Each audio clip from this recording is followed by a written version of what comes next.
Hello everyone from Narcotics and Society. This is your professor, Schwaner. How are you?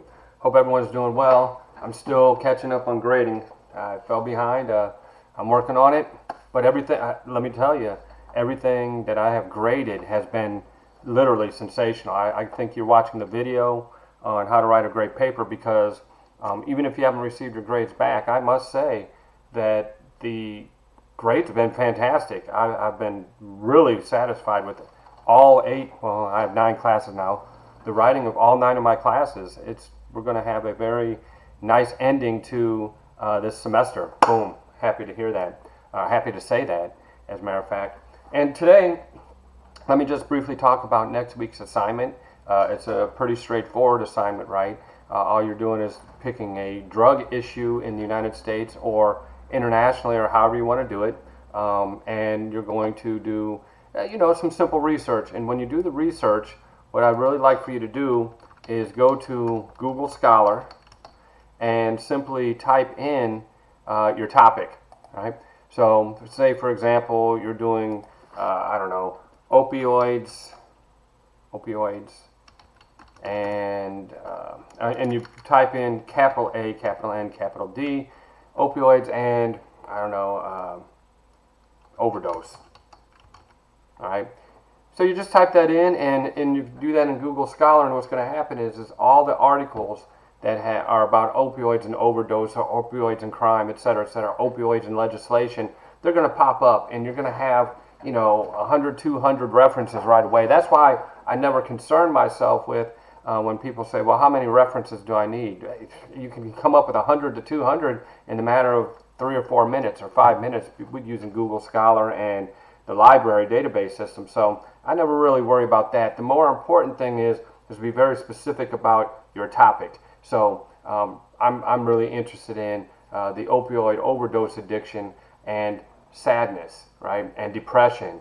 And taking a look at that would be something that I would like to analyze. Because after all, I don't know if I've talked, my picture's not here, but I'm a huge Prince fan. And as many of you know, even though the younger generations aren't as into Prince as we were 20, 30 years ago, the fact is he died of a fentanyl overdose, which for us fans, brought the crisis home to us. So it's just something that I'm interested in, because I really want to know when I take a look at that particular instant or anything. I wrote a book called The Mother Cries. It's about homicide, suicide, and opioid overdose. And one of the things that I'm really interested in looking at is what is the root of pain, right? Because when somebody engages in something that is that destructive, whether it's the ending of one's own life, or it's the ending of someone else's life, or it's trying to eliminate this pain that people feel, whether it's social, behavioral, what have you, then I want to know what's the root of that pain. How is it embedded in a broader society? So if you were to frame lethal violence and the zombie apocalypse, what you would really want to do is you really want to start in by taking a look at what are the underlying features, right? What is it about society right now that is impacting this particular situation? Or I could have gone back, because I was really big back in the 80s and the 90s, I was really big into researching the crack epidemic. And so if I wanted to understand the crack epidemic, I'd have said, okay, what's going on? Because I remember the first time I heard about crack. It was 1982. I was standing at the bus stop on the corner of Navarre and Oak Street going to high school at Maumee Valley Country Day School. And it was, I don't know, 7:30, 8 in the morning. And I'm waiting for my bus, the 11, so I could catch the 32J to go up to Maumee Valley. Not that any of you know what that means. But in any case, when I'm standing there, this guy, he's about 3-4 feet over from me, and he's talking to his buddy, and he goes, "Hey, Gabby, hey, I'm doing much, much better. Thanks for asking. As you know, I nearly had my 3rd stroke. My blood pressure had hit 210 over 160 or 170, which is really very high, and so I couldn't get back on the plane. They had to stabilize it. Then I got on the flights the next day and kind of been focused on my blood pressure. Then, of course, as you know, I had pneumonia, and really, it was just maybe two days ago that I actually started feeling back to normal. And then I take a look at it, and there's this huge pile of work that I have to do, and and I've been really gosh, I've been so stressed out because of the nature of how this pandemic has affected education. I never, in 32 years, I had never received a student complaint about anything. And 32 years and 20,000 students with no complaints. And this semester it's like a daily occurrence. And really, it comes down to, it's a structural change. So if we take a look at, because virtual, the classes are already set up in a shell, right? Live, I can answer your questions right here, right now. If you ask me a question, I can easily answer the question or make changes. And, I say, oh, I'm not going to do this paper. Let's go ahead and drop that, and we'll move this around. I can go up on the whiteboard. But this way, it's a lot more complicated, I think. I think it's more complicated with, we don't have the shell. And so we do a lot of things through the announcement board. Thank you, Gabby. We do a lot more through the announcement board and through emails, and I'm not an email guy. So, there's a lot of complicating factors. And, of course, I got bombarded with hundreds of text messages. It was just like stressing me out. And that's where my blood pressure shot up. So I think at this point, more for you than for me, I am 100% pleased with what I'm seeing in terms of what you all have turned in. I'm so very happy that my stress levels come back down. My breathing's better. I'm eating better. I had gained some weight. Now I'm losing the weight back. And so, just a lot of things. So, Gabby, I definitely appreciate what you're saying. But my discussion is really germane to, the narcotics class, is that, a structural change produces what Emil Durkheim would call anomie, right? And I've talked about it maybe in this class before. I'm teaching so many classes I can't keep track. But anomie is a situation in which there's societal breakdown. There's breakdown in the social structures, right? So if the economic system is starting to break down, then there's going to be a sense of normlessness in terms of economics. So all those 40 million people who lost their jobs or have been, what they call it, work furloughed or what have you, now that they're falling back, they're not sure what to do. And we see that the violent crime rate has started to go back up, and that's namely because, well, one, we have a lot of civil unrest, which is, problematic in and of itself, especially the violent civil unrest. It indicates a nation divided, but is it a nation divided, or does it have to do with the breakdown of the economic system, or the breakdown of the political system, or the breakdown of the education system? And when all these systems are institutions, that's the proper word, when all these institutions start to break down, the sense of norms and how we're supposed to behave and how we're supposed to act, they shift. And we don't always know what the right answer is, or what the right behavior is, or what to expect from other people. So what happens is that anomie occurs when there's this sense of normlessness. People will adapt. And when they adapt, they adapt in categories, right? So a group of people will innovate, okay? In other words, they will try to engage in crime so that they can override the system. There are some people who will retreat from the system. They say, I can't take it. And as you've noticed, there's been a whole category of people who have experienced mental health issues with the isolation, right? So we're seeing a lot of that. So they've retreated. So that's a category of adaptation to anomie, is retreatism. Then we see with the ongoing civil unrest, there's groups of people who are trying to change the system, both on the left side and the right side. And what they're trying to change is they're trying to change the system so that norms make sense. They're called rebels, right? So you got rebellion. And then the other group is, we're going to adhere to the rules no matter what. No matter what happens, we're going to hold on to these rules, and we're not going to worry about what the outcomes were supposed to be. And this is what's happening with education, right? What are the rules? We're going to follow the rules. And in the meantime, some of the educational validity is being brought into check, right? So it's going to take a little bit of time for us to adapt. But what that means is that some people are going to over-conform, right? So you have the conformists.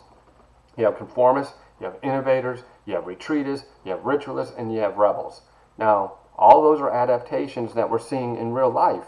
So everyone's saying, well, the politicians are saying, well, the protesters should be allowed to protest. And the other ones are saying, well, they shouldn't be allowed to loot. No, the real question, if you look at it sociologically, is where was the breakdown? Where's the breakdown in the system that brought this out? And how do we know there was a breakdown? The reason we know that the system was already breaking down is because the opioid addiction started to explode around 2013. And if you consider that let's just say that that is a retreatist behavior. My pain is so great that I have to fix it utilizing these opioids, right?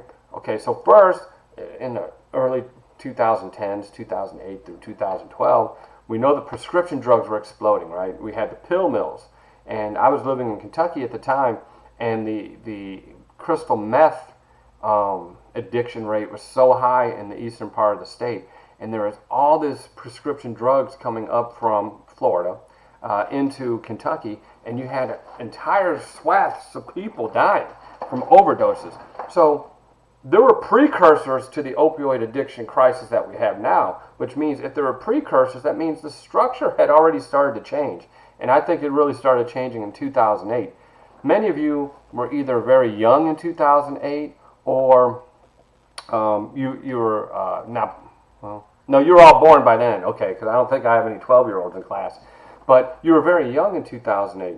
And even though you may have seen the outcome of the collapse in the housing market, that redefined a lot for Americans. One, on average, the average income of the average American has dropped precipitously since that period of time. If you go back to 2000, which is still barely in your lifetime, right, the average income of a person who is between the age of 45 and 54 has actually gone down by 15%, right? Inflation has gone up, the average income has gone down, and what you're seeing is a lot of pressure being placed on people all across the nation.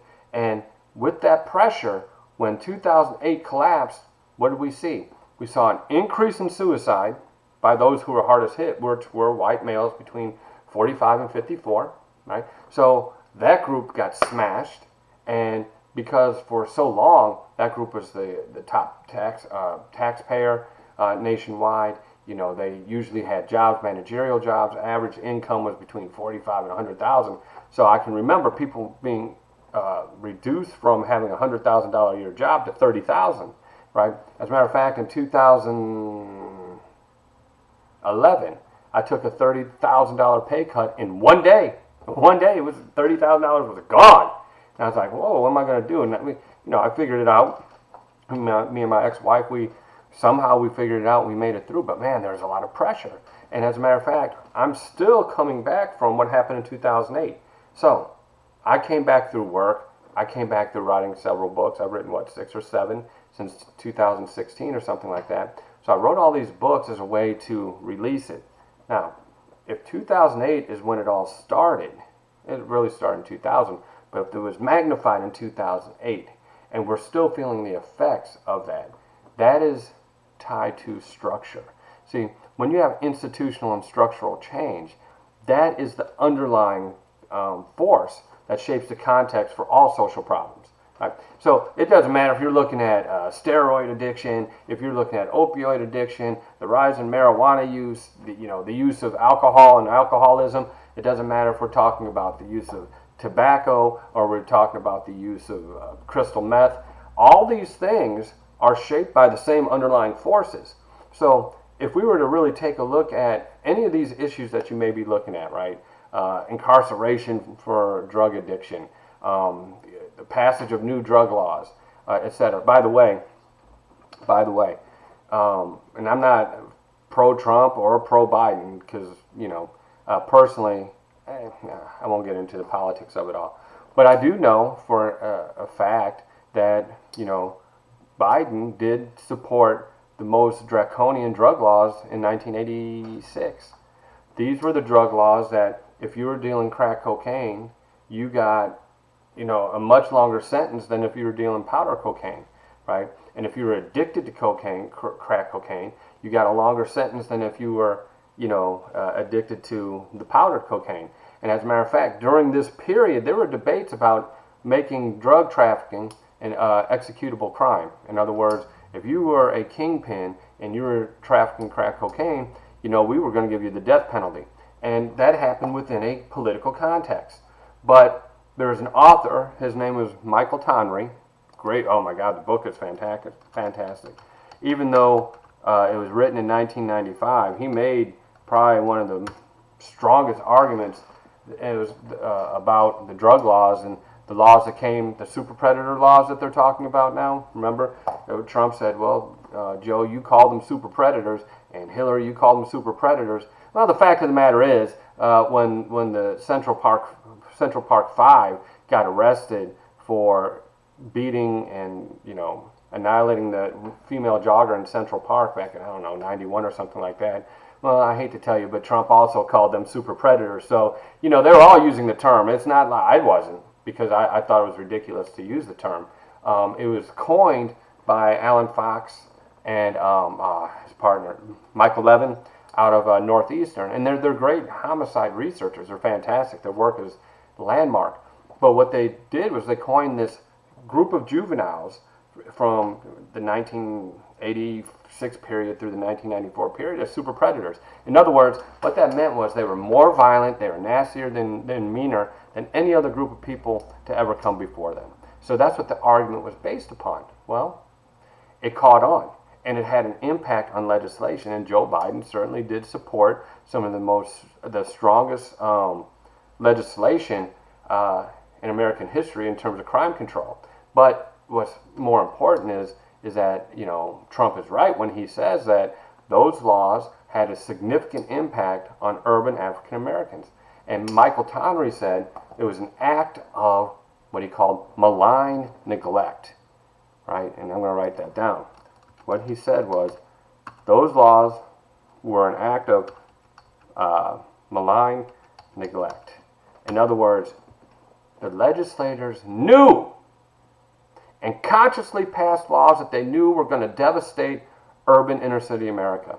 They knew it was going to happen. They knew the incarceration rates were going to skyrocket, and they knew coming out of that skyrocket you're going to have a lot of families with a father and or a mother in prison, raising so that the young people, if you use social control theory, we're only going to be raised in a one-parent household or a reconstituted household. So therefore, if the father or the mother is in prison, that breaks down the social control mechanisms that prevent crime, correct? So what we've seen is that those laws that were passed in 86 and 94, they still have an effect today. Because if you were born in that period of time, projected out another 20 years, right? So if you were born in 86, 20 years later it'd be 2006, and so those persons would be, 34 years old now?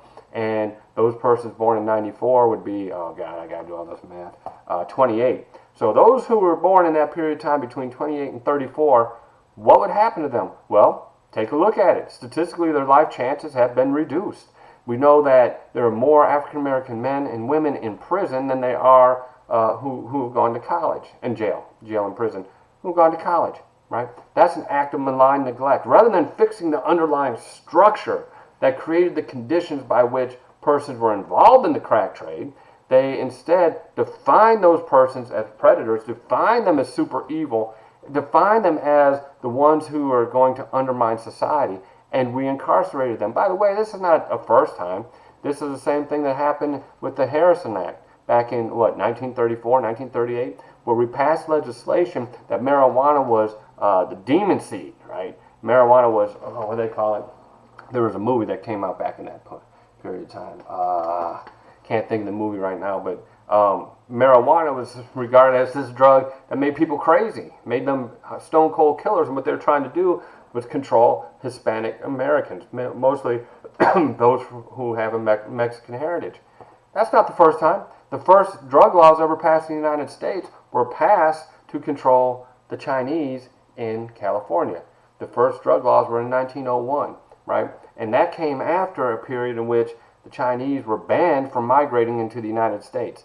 However, the ban was lifted. Well, when they were working on the railroads, here's how it worked. So, Great Britain, United States, went to war with China in what was called the Boer Wars back in the 1800s, mid-1800s. And the wars were fought because, hey, what's up, Willie? Thanks for listening in. The wars were fought specifically because the Chinese government did not want the United States or Great Britain trafficking opium into the hinterland, into the rural communities, thereby addicting the persons who worked in the farmlands. So you had this whole population who was addicted to opium that was trafficked by Britain and the United States. Okay, they went to war, Chinese lost, so we continued. Now, when it came time to build the railroads, the cheap labor came from China. And where did they move to? Chinatowns. And how did they come in? Addicted. And women weren't allowed to come here. So you had addicted males coming in between the ages of 18 and 24 into the United States from China. And they're paid basically nothing to work on the railroads. So they came in as an addicted population. And what did they do? They had to eat, right? They had to eat. So what happens in these enclaves? They build restaurants and laundromats. And what do guys do? What do men do? When they're sitting around and there's 10 men for every one woman in these enclaves, right? They gamble, they drank, they had opium dens, and prostitution was rampant. Why? Because they're males 18 to 24 years old. Now fast forward. They go to the railroads, and who are they working with? They're working with poor whites who do what? Come back to the the opium dens, and they get high.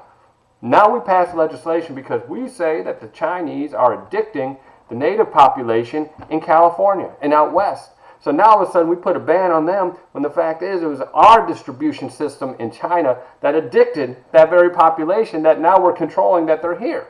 All right. So if we're going to take a look at drugs and drug laws and legislation and things like that, and drug and narcotic type of issues, when you take a look at a problem, certainly there are a lot of underlying situations that have a direct impact on that topic. So what you're doing when you write this paper, see, it takes me 22 minutes to explain a paper. So what you're doing is you're uncovering the structural roots to whatever the problem is that you choose, right?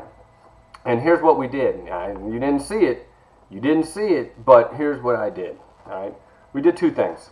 One, I illustrated for you a concept that I didn't tell you what it was, but I was describing it. It was called chronicity. That's one concept. And the other concept that I was laying out for you is called a cohort effect. The cohort effect, baby, this is the one. This is probably the most important concept of understanding any issue. Doesn't matter if it's a political issue, economic issue, social issue, a social problem, whatever it is. Because here's what a cohort effect is, right? If we want to take a look at just drug issues, right, from 1965, 1966 through 1975, it's a period known as the period of sex, drugs, and rock and roll. Marijuana, baby, was everywhere. And I grew up, and I was born in 66, so I saw some of the civil rights stuff. My first memory is when Martin Luther King was assassinated because Mama Green, who raised me, her daughter rented for my mother upstairs, and she was in the kitchen. And when the announcement came on the news, on the radio, that Martin Luther King had been assassinated, she weighed 350. She falls to the ground. She's pounding the floor. She's crying. And I didn't understand, I was 2 years old. I didn't understand really what was going on, and Mama Green later explained it. But for me, I grew up in a period, literally a period of anti-disestablishmentarianism, in other words, civil unrest, right? So the drugs that were being used, there's LSD and all, speed and all these kind of things that are being used in pretty high, the highest levels in American history, as a matter of fact. Well, let's take a look at it. When were those persons born?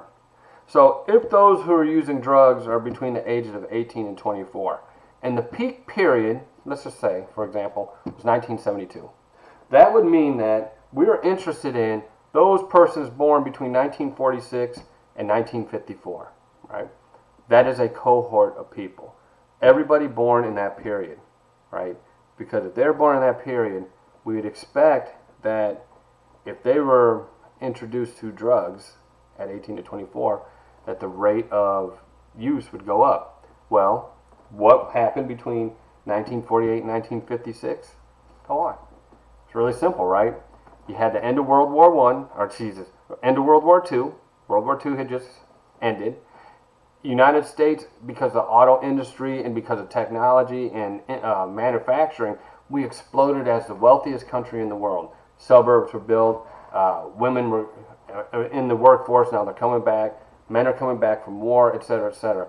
it was a period of greatest economic prosperity for this country. That's what built us as a superpower, right? So if you were born between 1948 and 1956, you are regarded as a baby boomer, okay? So that means people born in this period, that's the largest population ever amassed on this planet moving through 1972, right? So the baby boomers are coming through 1972. They've had a lot of economic prosperity, and what happened with economic prosperity and protest? People turned to marijuana. Marijuana was a drug of protest, okay? So now you see the baby boomers are using marijuana. Now, why is that important? Well, it's no accident that marijuana laws are now being passed all over the United States. It's not because we've all of a sudden become more moralistic. The reason why there's gay marriage is not because we've changed our moral system, because those born between 1946 and 1954 as baby boomers were introduced to the civil rights movement, equal rights movement, the gay rights movement, the prison rights movement, and they were introduced to it as a normal type of behavior, right? So normalizing something that had been regarded as deviant before, now all of a sudden, if the largest cohort population is coming through, and now they're assuming political power, right? Because the baby boomers are the ones who are now in Congress and Senate, et cetera, et cetera. All right, so, let's see. Trump would not be, and neither would Biden. Neither one of them, I don't think, are baby boomers. I think they were born, were they? I'd have to do the math on that. Well, 70, made him born in 1950. I guess so, but yeah. It'd make him a baby boomer, a front edge of it, okay? But if you're taking a look at the laws are being passed that gay marriage is okay and that, marijuana is okay because that cohort now has power to legislate, you see. It doesn't have to do with all of a sudden we changed our mindset. It has to do with the cohort coming through. So now let's say this. That group of people pushed the use of drugs up, okay? Now let's take a look at the next big drug era. That was what? Crack cocaine, 1982 through 1992. So if you were a part of crack cocaine, you were born between 1964 and 1972, right? You were born right in the middle of all the nastiest civil unrest in American history, right? Where urban areas were flattened, where they were destroyed, where we saw spikes, huge spikes. This is where crime starts to explode. Around 1968, we start to see crime going up. So you're born in a period where there's a lot of violence, where there's a lot of crime that's increasing, and now all of a sudden it becomes 1984, 1982. We're coming out of a great recession in 1979 through 1982. Unemployment is up around 18%. Well, urban inner city persons need income just like everybody else. So the distribution of crack cocaine provided cheap access to cocaine for persons who were yearning for, a way to solve their pain, a way to address the issues that were on their mind. So what happens? These people who were born in 60 through 74 were introduced to a world of violence. And they were introduced to a world of drugs. And here's what happens. Now you get to 82, and you got this cheap drug, $5, $10, and it'll take you to the moon as far as being high. Well, what's going to happen? What are you going to do? You're going to sell it. So now we start to see escalations in crime, the explosion in the homicide rate. See, property crime had started decreasing around 72. And violent crime had started going down, but it spiked back up in 82 through 92. Why? Why is it if the general trend of crime was going down, why did it spike up? It's because we didn't have the territorial boundaries established to distribute the crack cocaine. So the crack cocaine wars occurred between groups of people who were trying to establish the territory. It's no different than Walmart versus Target, right? When you go to Walmart, you're not going to Target because that's their boundary, that's their territory. So the territories had to be carved up, and it was violent. Why? Because there was so much money involved. And here's what we did. When we passed the drug laws in 1986, if you sold crack cocaine within, I think it was 100 feet of a school, or was it 500 feet? Doesn't make a big difference, 1 to 500 feet, that's still pretty close. You're going to prison for 10 years, right? If you are 18 or over, you're going to prison for 10 years, okay? All these different things. I mean, you're going to prison for dealing crack cocaine near a school and serving a much longer sentence than if you killed somebody. I mean, the average length of time in prison back then for someone who killed someone was 7 years, right? It was a 7-year sentence because, you know, you take into account manslaughter, involuntary, voluntary, all these different types of manslaughter, and it has an impact on the overall average. But someone's dead on the other end. Someone died. With crack cocaine, people were dying, yes, because of the wars. But the wars were spurred because of the fact that the unemployment rate was so high. You take a look at Washington, D.C. D.C. stood for Dodge City because of the number of people who were being killed. As a matter of fact, the homicide rate in D.C. was roughly 56 per 100,000 at that point in time. It was 10.2 per 100,000 in the U.S., 56 per 100,000. So it's 560% more dangerous in D.C. Why was it? It's because the young urban African Americans wanted to kill one another? Is that what it was? Or was it the fact that the high school dropout rate was 75% at that time? What's going on with the education system? The unemployment rate for young black males between 16 and 24 at that period of time was 54%, which means you have people looking for a job who can't find one. That's what unemployment is, okay? Unemployment is, in the last 6 months, have you looked for a job and couldn't find one? That's the unemployment rate. There's a lot more discouraged workers, a lot more people who have given up. You don't count those, okay? So the unemployment rate for young African American men who are looking for a job was around 50%, right? Dropout rate was 75%. Why? Because at that time the schools were horrific in D.C. So here you have the Capitol, and you have all this going on, and then the media was villainizing young African American males. So all of a sudden now you have all this taking place, and then you pass this legislation, and what happens? The homicide rate explodes, and we see an incarceration of young African American men that had never been witnessed anywhere in the world. As a matter of fact, here's the fact of the matter. The rate of incarceration in the United States was hovering around 700 per 100,000 2 or 3 years ago. In Russia, it's 350 per 100,000. We're sending twice as many people to prison than Russia, right? And here's what happened. Here's what happened. The drug traffickers, they said, oh man, if I get caught selling crack, I'm going to prison for all this. So what do? They're not dumb. They started to hire young kids under the age of 18. All right? So if you're younger than 18, your prison sentence is going to be much shorter than if you get caught older than 18.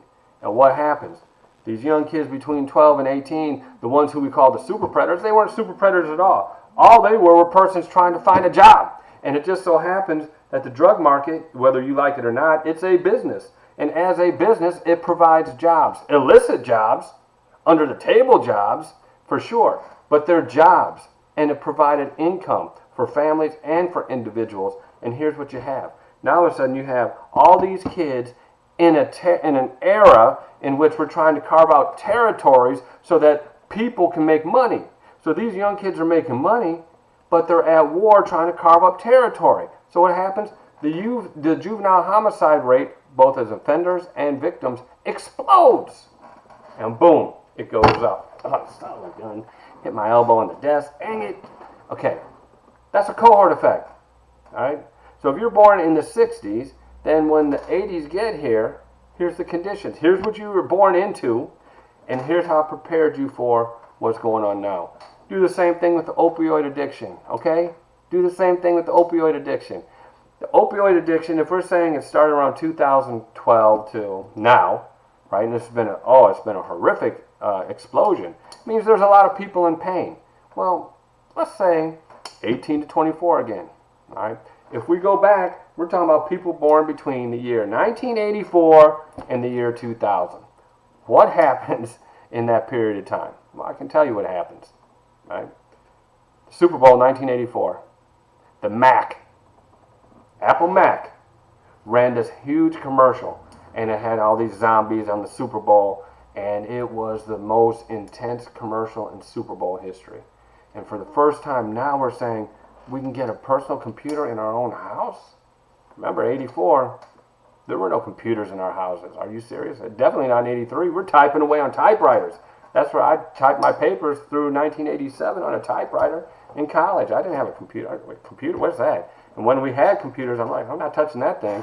Man, you had to hit all these PF buttons and stuff, trying to erase and trying to, you know, delete. And I'm like, come on, man. I figured it out because I had to go to grad school.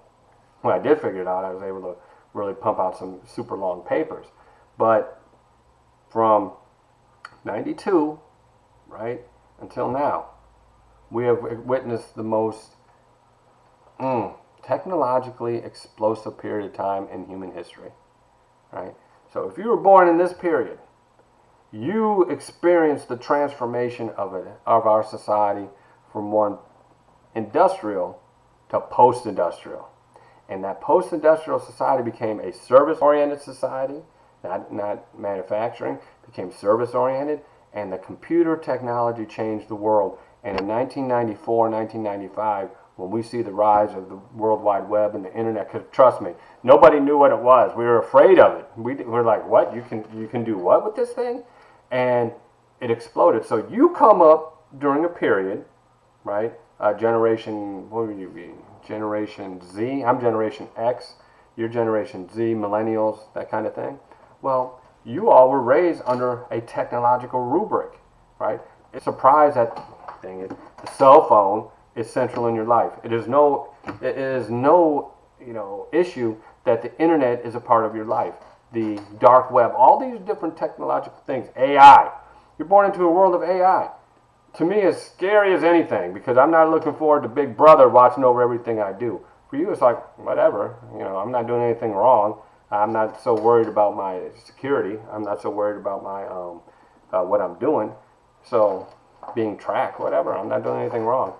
Us, my generation, we read the book 1984. We're petrified of having the government know what we're doing. You're like, yeah, whatever. It's cool. Why is that? It's a cohort effect, right? So, what's happened is, if you use routine activities theory, that is, what do people do with their routines? What is their lifestyle like? Your generation is it's not a good thing. It's not a bad thing. It just is what it is. With the rise of technology, the use of outdoor sports is different. It exists, but it's not as big as it was back in the 60s and the 70s and the 80s when that's all we did all day, every day. All right. You have more dependence on technology. You communicate much quicker than we ever did. You're much closer and distant at the same time.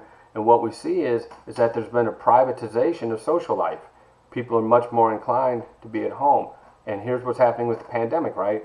That social isolation has caused tremendous depression. The social isolation has caused tremendous mental health questions.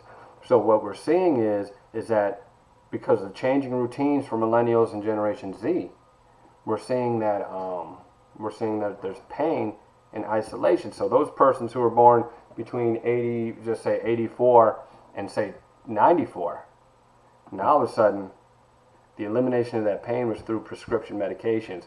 And when we got crunk on those laws, crunk, what the hell? What word is that? When we got tough on prescriptions, the cartels were brilliant, weren't they? The cartels said, well, there's no prescription drugs. So when you run the marijuana up to and through the United States, here, take some free samples of crystal meth with you. And then they said, here, take some free samples of heroin with you and give it out to your customers. And by giving it out for free, the addictive quality of those drugs addicted an entire population. So the social isolation, the changing based upon generations, has created a cohort effect in which opioids now are an exploding issue because of the nature of change in society and when the cohort was born. So therefore, if you want to take a look at, you know, any issue, look at the underlying structures, look at the underlying features.